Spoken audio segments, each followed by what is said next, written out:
The Honourable Leader of the Opposition. Who pays? Who pays for this latest $50 billion orgy of spending by this costly Prime Minister? We know who won't pay. It won't be those with trust funds that protect their millions of inheritance like the Prime Minister, nor the billionaires that invite him to their private Caribbean islands. They'll hide their money. You know who will pay? You will pay. You, the welder or waitress who can't pay your mortgage because he's inflated the mortgage rates. You will pay because he carbon taxed your food and now you can't feed your kids. Why should you pay for him?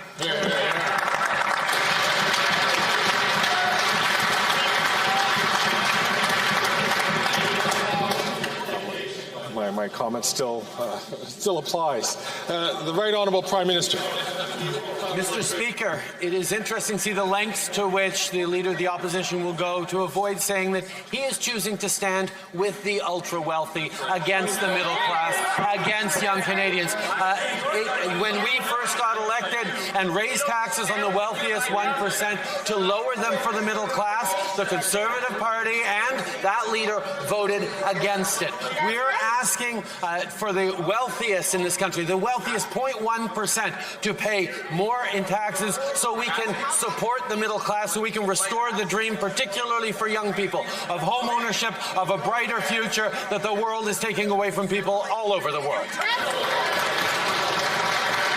The Honourable Leader of the Opposition. Mr. Speaker, the Prime Minister likes to blame the world for the problems that he caused. He doubled the debt, doubled the rent, doubled mortgage payments, doubled the needed down payment, and now he's doubling down on the same costly mistakes that have made life unaffordable for Canadians.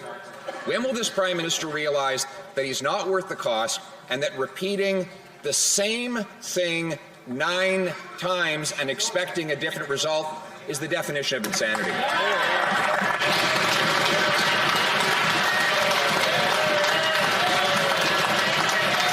The Right Honourable Prime Minister. Speaker, what the Leader of the Opposition is saying is that he stands with the ultra-wealthy 0.1% in this country, and everyone else is on their own, because that's what he would do as he slashes programs, as he slashes investments, as he doesn't build the homes necessary, as he doesn't have a plan to fight climate change and create good jobs, as he has stood against affordability measures, as he stands against seniors getting dental care, Mr. Speaker. He is choosing to stand with the ultra-wealthy while we are investing in Canadians and building a stronger future that is fair for everyone.